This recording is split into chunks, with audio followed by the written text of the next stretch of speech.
Hello दोस्तों, आप सभी का आपके अपने YouTube channel SMD institute for maths में स्वागत है। मैं अर्जुन सर।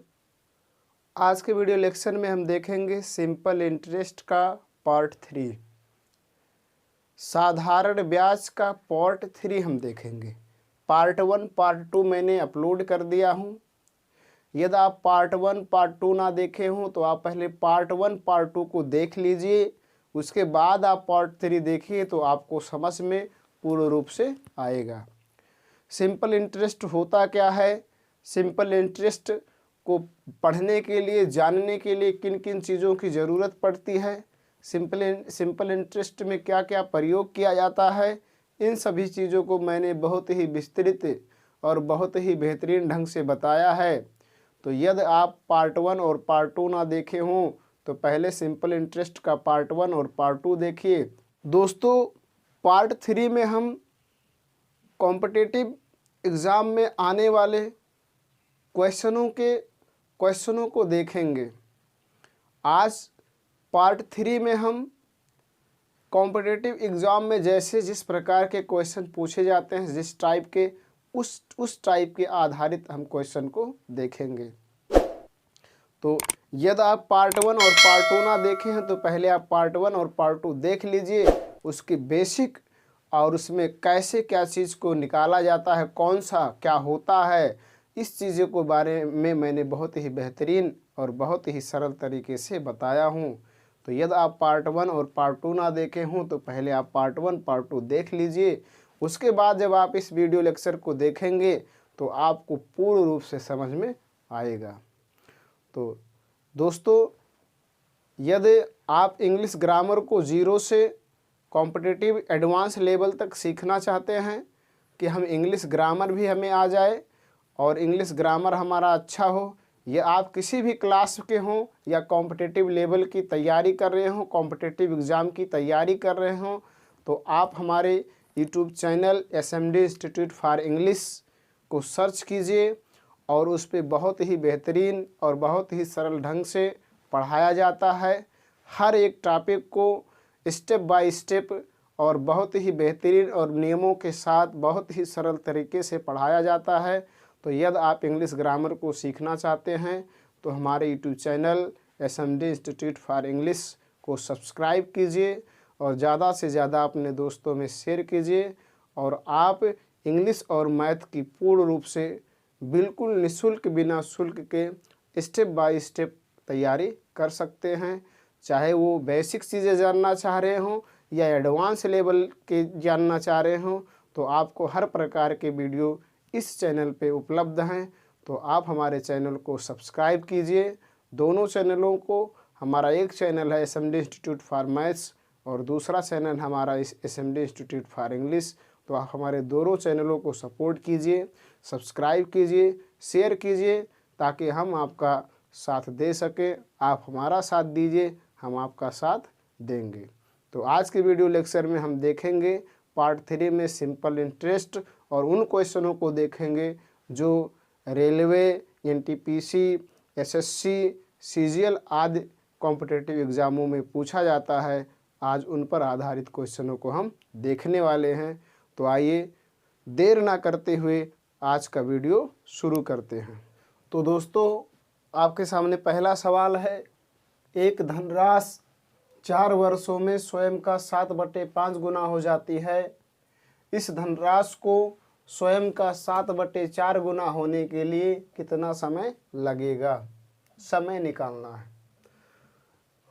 तो समय को कैसे हम निकालेंगे? बहुत ही शानदार ट्रिक से इसको हम आसानी से ज्ञात कर सकते हैं। कैसे निकालेंगे? देखिए, 4 वर्षों में तो हम यहाँ लिख देंगे 4 ईयर्स। क्या लिख देंगे? 4 ईयर्स। कितना गुना हो जाता है दोस्तों?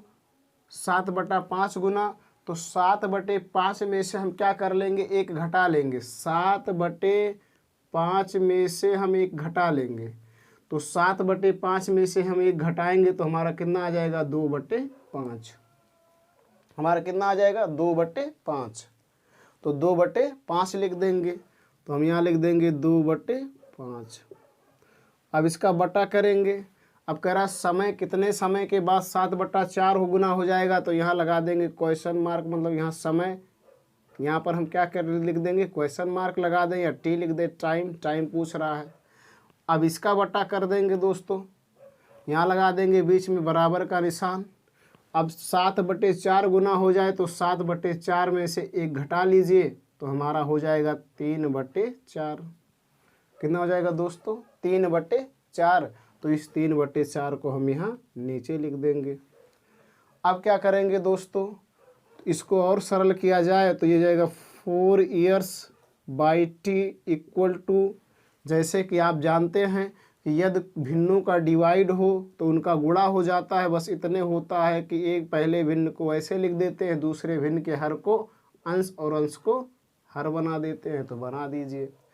अब देखिए दोस्तों, इसको देखिए इधर 4 है तो 4 से 4 काट दीजिए और गुणा कर लीजिए, तो हमारा यहाँ क्या हुआ, 1 year by T equal to 2/5 तब जब सरल करेंगे इसको तो हमारा आ जाएगा टी बराबर 15/2, टी बराबर 15/2। तो ये कितना हो गया दोस्तों, 7 सही 1/2 वर्ष, यानी 7.5 वर्ष में वह स्वयं का दुगना हो जाएगा। तो इस शॉर्ट ट्रिक से आप आसानी से सरल कर सकते हैं। आइए दोस्तों अगला सवाल देखते हैं। दोस्तों हमारे सामने अगला सवाल है सेम वैसे ही उसी टाइप का, उसी नियम पर आधारित। तो कोशिश कीजिए कि आप इस सवाल को लगा सकते हैं। अभी मैंने आपको बताया कैसे लगाना, देखिए कोशिश कीजिए। एक धनराशि 12 वर्षों में स्वयं का 13/7 गुना हो जाती है। इस धनराशि को स्वयं का 3 गुना होने के लिए कितना समय लगेगा। सेम वही ट्रिक आपको अपनाना है। क्या करेंगे दोस्तों, 12 ईयर्स है तो 12 ईयर्स लिख देंगे, बटे कर देंगे, टाइम आपको निकालना है, टाइम बराबर इधर देखिए कितना लिखा है 13, 12 ईयर्स में कितना गुना होता है 13/7, तो सिधाई में लिखना है 12 ईयर्स के 13/7। तो 13/7 में से दोस्तों ये घटा लीजिए तो हमारा आ जाएगा 6/7। ये आप भिन्न का है, भिन्न में होता है, कैसे होता है यदि आप इस भी चीज़ को ना जानते हो तो इस पर भी हमारा वीडियो अपलोड है, इसको आप देख लीजिए। भिन्न फ्रैक्शन आपको आ जाएगा। तो हम यहाँ लिख देंगे 6/7 बटे कितने 3 गुना, तो 3 में से घटा लीजिए दोस्तों, तो 3 में से घटा लेंगे 2 तो हो जाएगा 2। अब देखिए दोस्तों क्या कीजिए, फिर इसको सरल कर लीजिए तो 12 years by T equal to ये हो जाएगा 6/7 इंटू 1/2।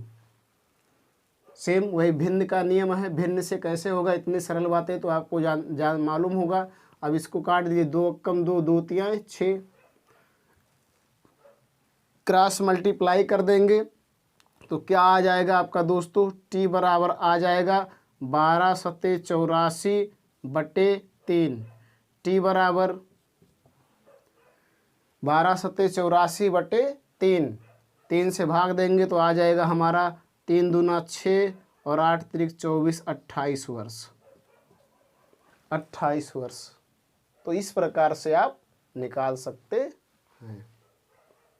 तो बहुत ही बेहतरीन और बहुत ही शानदार ट्रिक है।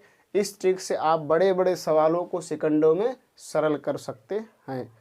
दोस्तों हमारे सामने अगला सवाल है, एक धनराशि 45 वर्षों में 4 गुना हो जाती है। इसी धनराशि को स्वयं का 6 गुना होने के लिए कितना समय लगेगा। सेम वही काम जैसे अभी हमने आपको बताया, सेम वही ट्रिक अपनाइए।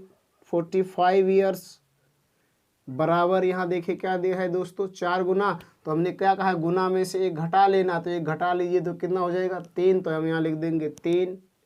इसका बटा करेंगे, टाइम निकालना तो बटे टी कर देंगे, और इसका बटा करेंगे कितना गुना हो जाए 6 गुना। तो 6 में से 1 घटा लीजिए तो कितना हो गया 5। तो यहाँ लिख दीजिए 5। अब क्या कर सकते हैं दोस्तों, सरल भाषा में 3 से इसको काट सकते हैं। ये हो, इसको काट दीजिए 15 तिया 45, क्रॉस मल्टीप्लाई कर लीजिए तो टी बराबर आ जाएगा 15×5 = 75 ईयर्स। 75 ईयर्स में 6 गुना हो जाएगा। इस प्रकार से आप आसानी से सरल कर सकते हैं। दोस्तों आपके सामने अगला क्वेश्चन है, एक निश्चित समय अंतराल पर एक निश्चित ब्याज दर से मूलधन और मिश्र धन का अनुपात 4:5 है। 3 वर्ष बाद मूलधन और मिश्र धन का अनुपात 5:7 हो जाता है। तो ब्याज की दर ज्ञात कीजिए, ब्याज की दर ज्ञात कीजिए। तो ऐसे क्वेश्चनों आपके एग्ज़ाम में बहुत ही पूछे जाते हैं, बहुत ही तरीके से। तो आप इनको आसान और सरल ढंग से देखिए। क्या कह रहा है दोस्तों, एक निश्चित समय अंतराल पर एक निश्चित ब्याज दर से मूलधन, तो मूलधन हमारा क्या होता है, प्रिंसिपल, तो P, और मिश्र धन क्या होता है हमारा, अमाउंट, तो ये। अब दोस्तों इनमें अनुपात क्या है, 4:5, तो 4:5 लिख देंगे। 3 वर्ष बाद क्या हो जाता है दोस्तों, 3 वर्ष बाद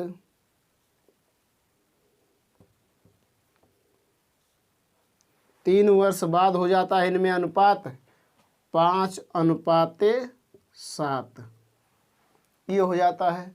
जैसे कि दोस्तों आप जानते हैं प्रिंसिपल, किसी बैंक या किसी व्यक्ति को उधार लेंगे या देंगे तो जो प्रिंसिपल होता है वो हमारा कांस्टेंट होता है। प्रिंसिपल कभी बदलने वाला नहीं है, ना प्रिंसिपल घटेगा ना प्रिंसिपल बढ़ेगा।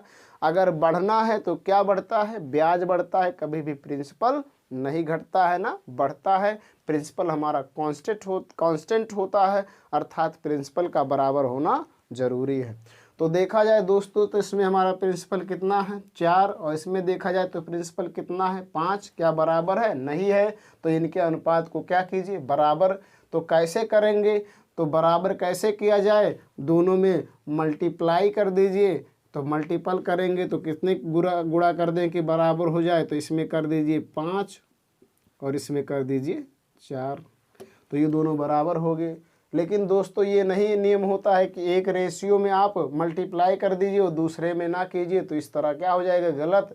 तो जितने गुणा यहाँ किए उतने गुणा यहाँ भी कर दीजिए, और जितने गुणा यहाँ किए उतने गुणा यहाँ भी कर दीजिए।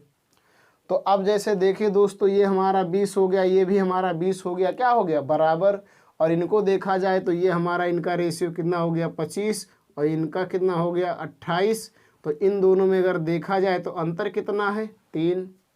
कितना अंतर है दोस्तों, 3।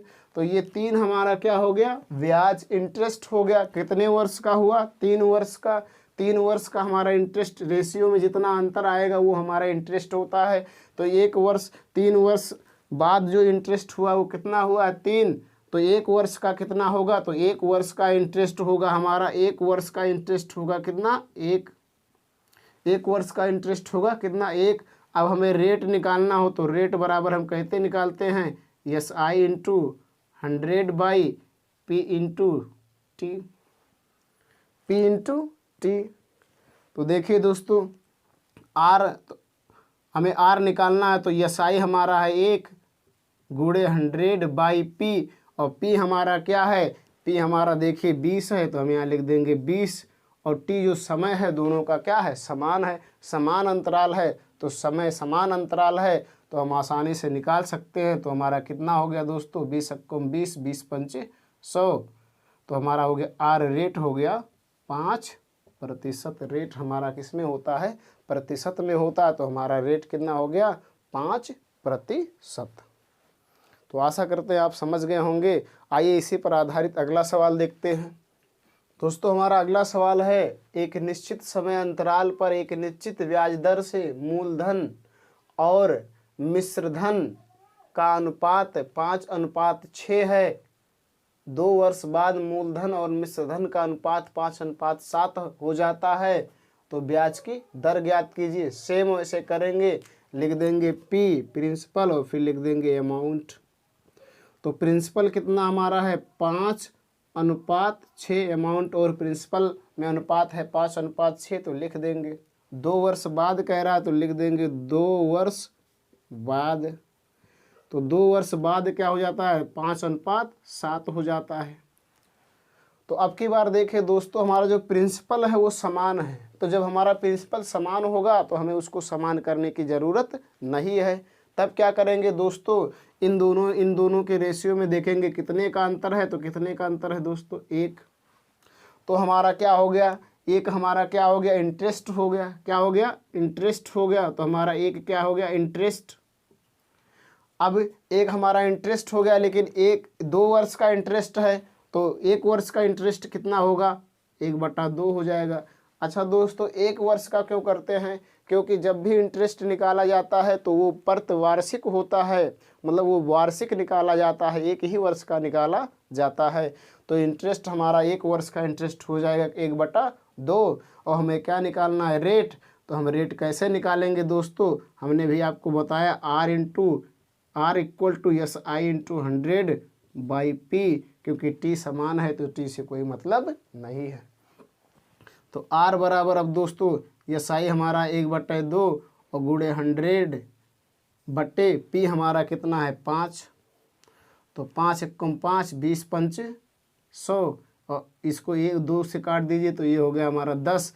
तो R बराबर हो गया हमारा 10%। इस प्रकार से आप आसानी से ज्ञात कर सकते हैं।